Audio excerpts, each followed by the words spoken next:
그래도 다 지나가긴 하더라고요. 시간이 약이라는 말이 맞는 것 같습니다. 어릴 때부터 저는 넉넉한 가정환경 속에서 자라왔어요. 외동아들이고 저희 어머니와 아버지가 가지고 계셨던 건물과 땅이 여러 개 있었기에 어릴 때부터 하고 싶은 거 다 하고 먹고 싶은 거 다 먹고 자랐습니다. 그리고 두 분이 금슬도 너무 좋으셨고 외동아들이라 사랑도 독차지할 수 있었죠. 돈이 많으면 가정의 불화가 잘 생긴다고 하는데 저희 집은 전혀 그런 게 없었고 오히려 넉넉해지니까 주의를 잘 챙기게 되더라고요. 그래서 저는 행복한 가정 환경에서 자라왔습니다. 그리고 나이가 들면서 건물도 여러 개 물려받았고 아버지가 예언을 되게 잘하셔서 아버지가 추천하신 곳에 건물을 사면 몇 년 뒤 가격이 엄청 올라가 있었죠. 그래서 날이 갈수록 더 넉넉해졌고 홀로 서기도 금방 했습니다. 부모님께서 그래도 학생으로서 공부는 놓지 말아야 한다고 하셨기에 악착같이 공부해서 나름 좋은 대학교도 졸업했어요. 그리고 군대를 다녀오고 카페를 차려보고 싶어서 카페 사장님이 되었습니다. 돈벌이를 위해서 한다기보다는 취미생활로 카페 사장님을 하게 됐죠. 후회 없이 카페를 위해 헌신했고 저는 지금도 카페 사장님을 하고 있습니다. 그리고 저는 여자친구를 카페에서 처음 만났어요. 카페를 연 지 얼마 되지 않았을 때에는 손님이 별로 없어서 저 혼자 감당이 가능했지만 시간이 지날수록 다들 저의 정성을 아셨는지 손님이 늘더라고요. 그래서 알바생을 고용해야 했습니다. 그때 저희 카페에 지원한 알바생이 바로 여자친구였어요. 그 여자는 지극히 평범하고 일도 잘했습니다. 저와 나이 차이는 3살 정도밖에 나지 않았지만 동생이라고 느껴지지 않을 만큼 성숙했죠. 지금은 취업 준비를 하면서 아르바이트를 한다고 했고 저는 그녀가 마음에 들었습니다. 그래서 열심히 직진을 했던 것 같아요. 잘 챙겨주고 퇴근 후 집도 데려다주고 하면서 카페 사장님 말고 남자로서 그녀에게 다가갔죠. 다행히도 이것이 먹혔는지 그녀도 저에게 마음을 열어주었습니다. 당연히 제가 또래에 비해 넉넉한 형편이라는 티를 전혀 내지 않았어요. 평범한 20대 중후반의 연애처럼 검소하게 했습니다. 여자친구가 자신과 같은 형편인 줄 알고 매일 저렴한 음식만 먹으면서 데이트를 했어요. 제가 비싼 걸 사주고 싶어도 절대 얻어먹는 성격이 아니었고 제가 선물을 해주면 며칠 뒤에 비슷한 가격대로 선물을 해줘서 선뜻 뭘 해줄 수 없었습니다. 제가 여유 있는 사람이라고 밝히고 싶었지만 저의 재력을 보고 곁에 있는 사람들이 많아서 최대한 밝히는 것을 미뤘어요. 저희는 평범한 연애를 계속했고 저는 이렇게 검소하고 저보다 더 배울 점이 많은 이 여자를 놓치고 싶지 않았습니다.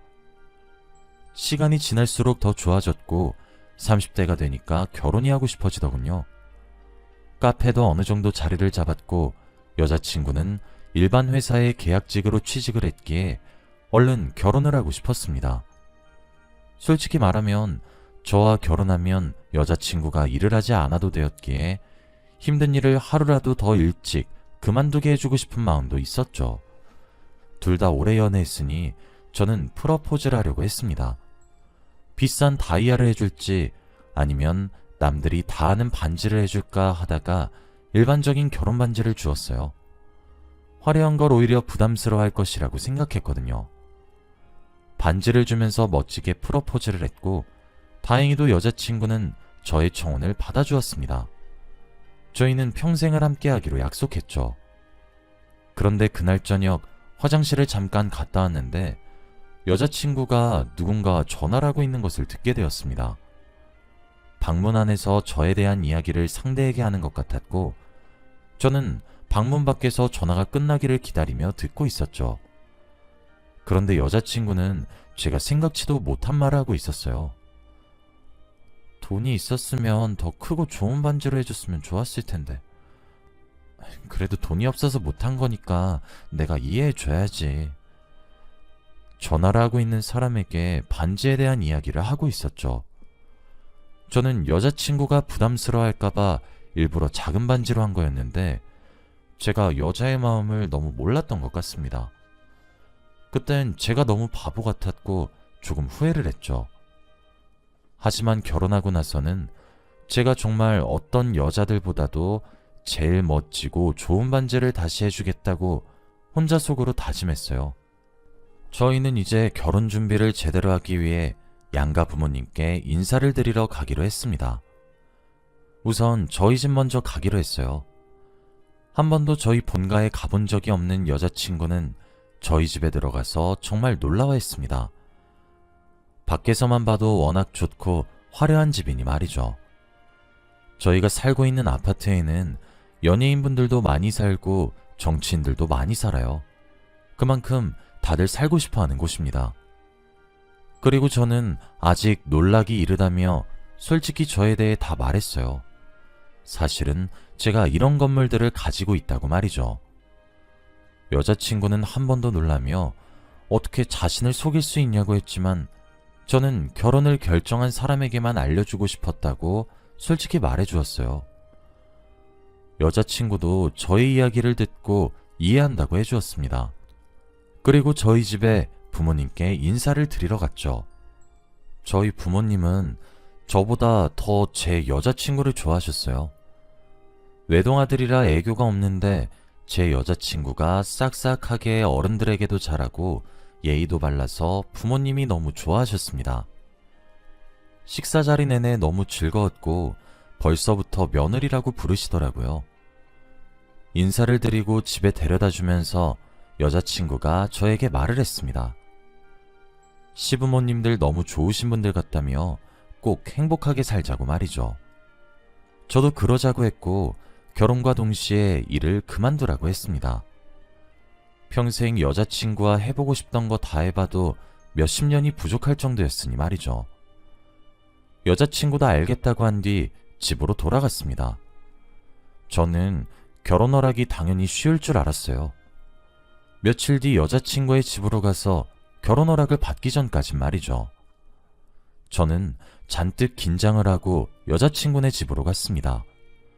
과일 바구니와 홍삼 등등을 챙겨 인사를 드리러 갔죠.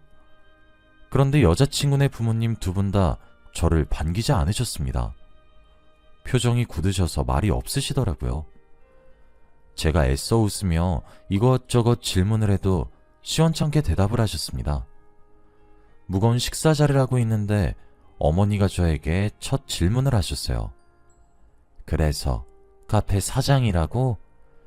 제가 그 질문에 그렇다고 대답을 하니 아버님과 어머님의 표정이 더 굳어지셨어요. 그리고 어머니는 아이고 늙으면 뭘 해먹고 살고 라며 혼잣말을 중얼거리셨습니다.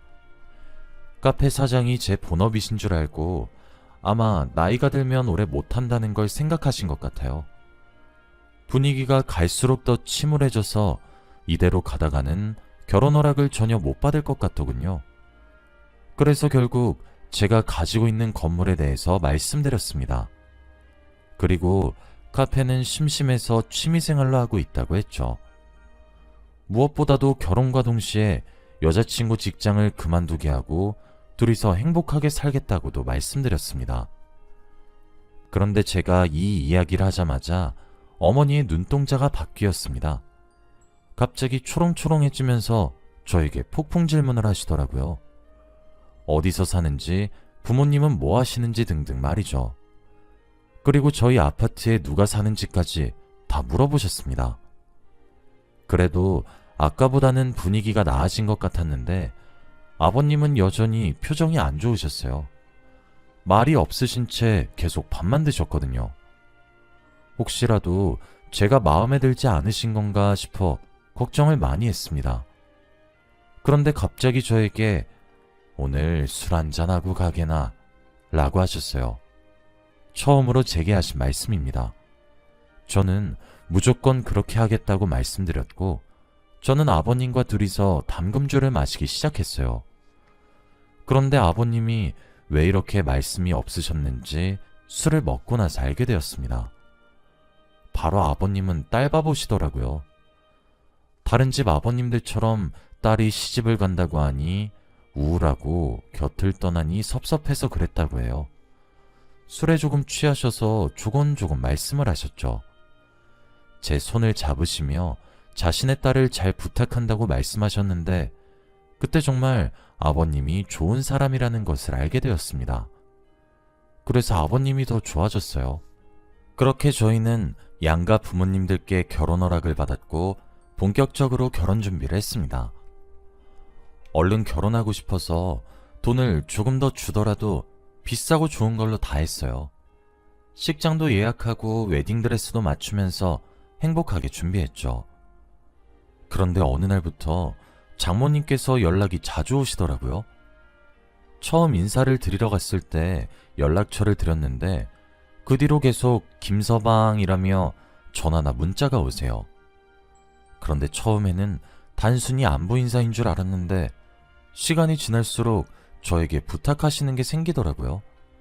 처음에는 버스비가 없으시다며 급하게 10,000원, 20,000원 정도로 입금을 원하셨는데 시간이 지날수록 친구들이랑 만나는데 오늘 자기가 쏘고 싶다며 10만원, 20만원 등 점점 액수가 커져갔습니다.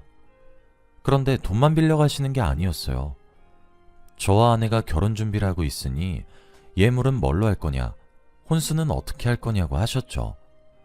그리고 제가 제일 놀랐던 건 신혼집은 제가 가지고 있는 건물 중에서 제일 좋은 데로 들어가는 거냐며 그럼 남자인 제가 집을 해오는 게 아니라 원래 있던 집에 들어가는 거니 아내가 해오는 혼수는 저와 반반을 해야 하는 게 아니냐고 하더라고요.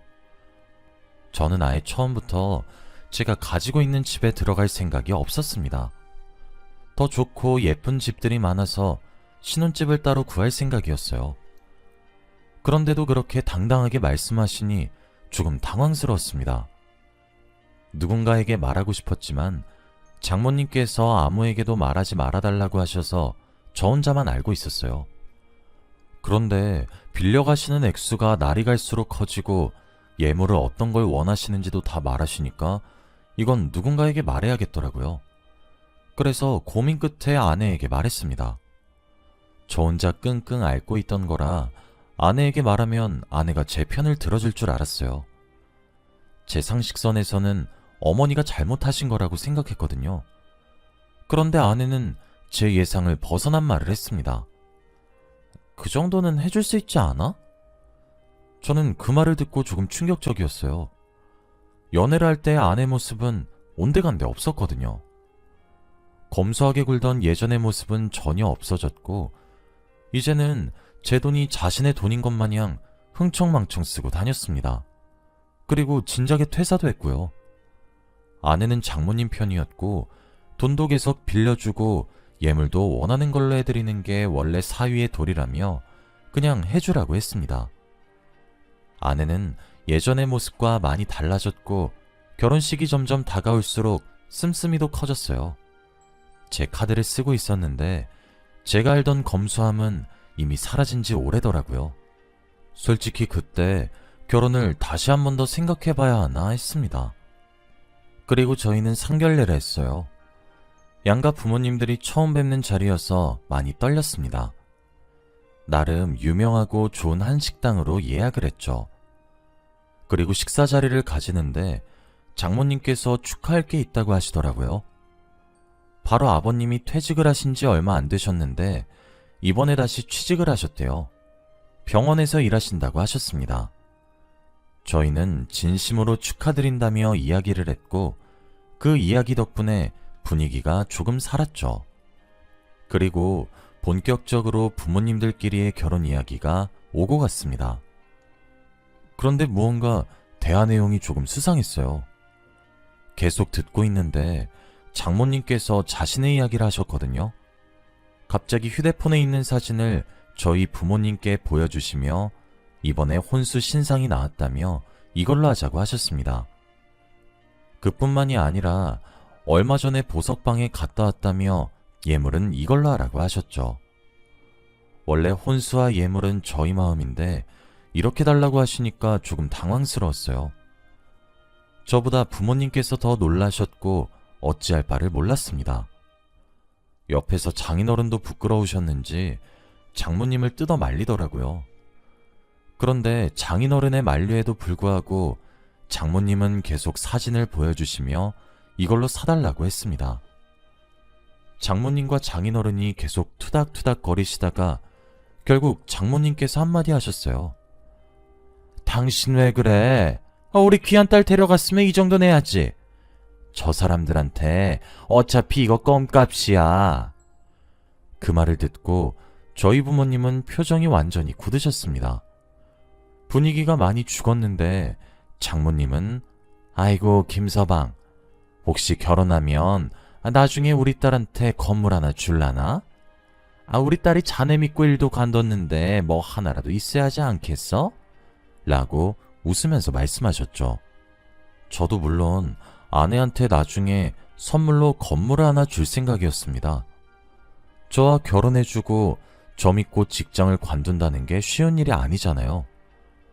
그런데 당연하다는 듯이 먼저 말씀을 하시니까 너무 당황스러웠습니다.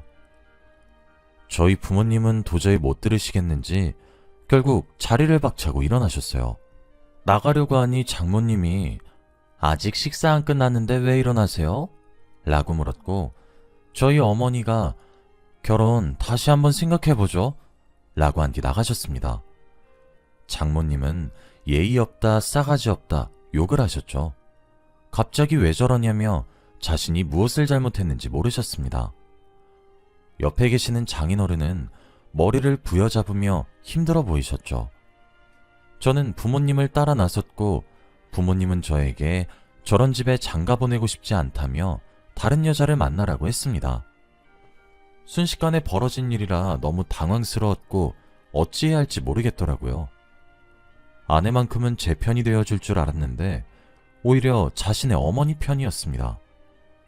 제 옆에서 대놓고 저희 어머니 이야기를 했죠. 오빠네 어머니 왜 그러셔? 있는 사람이 더해 진짜. 혼수나 예물 다 엄마가 우리를 위해서 한 말인데 그렇게 자리를 박차고 나가셔야 했어? 다시 생각해봐도 너무 화나. 저는 너무 답답했고 아내를 잠시 보고 싶지 않았습니다. 그리고 아내의 연락을 무시한 채로 며칠간 집에서 생각만 했어요. 정말 이 결혼을 계속 진행해야 되는지 말이죠. 그러다가 결혼식 이틀 전이 되었습니다. 워낙 빨리 결혼하고 싶어서 일찍 날을 정하다 보니 벌써 그렇게 되었습니다. 그런데 어느 날 건물 경비 아저씨께서 전화가 왔어요. 당장 건물로 오셔야 할 것 같다며 말이죠. 저는 무슨 일인가 싶어서 대충 옷을 챙겨 입고 저의 건물로 갔습니다. 그런데 거기서 장모님이 난리를 치고 계시더라고요. 이 건물 주인이 갑질을 했다며 전단지를 붙이고 다니고 건물에 살고 있는 사람들에게 저에 대한 헛소문을 퍼뜨리며 피해자 코스프레를 하고 있었습니다. 저는 장모님 앞으로 가서 화를 냈어요. 그런데 오히려 장모님은 더욱 뻔뻔했습니다.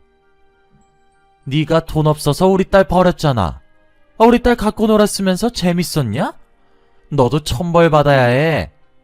이렇게 큰 소리로 말하시니 지나다니는 사람들은 믿을 수밖에 없었습니다. 저는 끌고 나가려고 해도 전혀 움직이지 않으셨고 이렇게 된 이상 경찰을 부를 수밖에 없었죠. 그런데 그때 멀리서 누군가 소리를 질렀습니다. 당신 여기서 뭐해? 그 말이 들린 순간 모두 다 소리가 난 곳을 쳐다봤고 저는 두 눈을 의심했습니다. 제 건물 경비 아저씨 분들이 입고 계시는 옷을 입고 계셨거든요. 바로 장인어른이 말이죠. 장인어른은 성큼성큼 걸어오셨고 장모님은 왜 여기 있냐며 놀라셨습니다. 저도 알 수 없었죠. 그런데 들어보니 병원에서 일하신다는 장인어른은 알고 보니 다양한 병원들이 밀집해 있는 제 건물에 경비 일을 하시는 거였습니다. 장인어른이 병원에서 일하는 거 아니라고 수백 번을 말해도 듣고 싶은 대로 들으셔서 병원에서 일하시는 줄 아셨던 거죠. 장모님은 뒷목을 잡고 쓰러지셨고 제발 저한테 장인어른을 해고하지 말아달라고 했습니다. 방금까지 여기서 난리를 치시다가 갑자기 태세 전환이 되니 너무 놀라웠죠. 장인어른은 저에게 사과를 하시고 자기가 스스로 이곳에서 나가겠다고 했습니다. 실례가 많았다며 장모님을 끌고 나가셨고, 장모님은 손을 뿌리치며 계속 저에게 해고시키지 말라고 미안했다며 사과했죠. 솔직히 사과를 별로 받아주고 싶지 않았습니다. 방금까지는 저를 나쁜 사람 만들어 놓고 장인어른이 여기서 일한다고 하니까 갑자기 행동을 변하시니 속이 뻔히 보였거든요. 그 집안에 오만정이 다 떨어졌습니다. 장인어른은 바로 일을 그만두셨고 그렇게 인연이 끝이 났죠. 결혼식 이틀 전 갑자기 파혼을 한다고 하니까 주위에서 다들 놀랐어요. 무슨 일이냐고 다 물었지만 절대 말해주지 않았습니다. 오히려 제가 제 무덤을 파는 격이 될 것 같았거든요. 그리고 제가 예약되어 있는 거 해지할 때 위약금을 다 물기로 했습니다. 아내는 끝까지 결혼하자고 했지만 이미 달라진 저 사람을 사랑할 수는 없었어요. 그래서 대차게 거절하고 저는 혼자가 되었습니다. 다시 카페 일을 시작했고 일상으로 돌아갔죠. 저는 이제 검소하게 사는 척 숨기지 않기로 했습니다. 뒤늦게 밝히는 게 오히려 역효과가 나는 것 같더라고요. 부모님도 결혼을 급하게 할 필요 없다고 하셨으니 부담은 조금 덜려고 합니다. 이제 그 일이 있고 나서 오래 지났어요. 처음에는 다들 저의 재력을 보고 다가오는 건가 싶었는데 시간이 많이 지난 지금은 그게 아니라는 것을 알고 있습니다. 언젠간 저도 저 자체를 좋아해주는 사람을 만날 수 있겠죠? 여러분도 꼭 그러셨으면 좋겠습니다. 저의 이야기는 여기까지예요. 들어주셔서 감사합니다.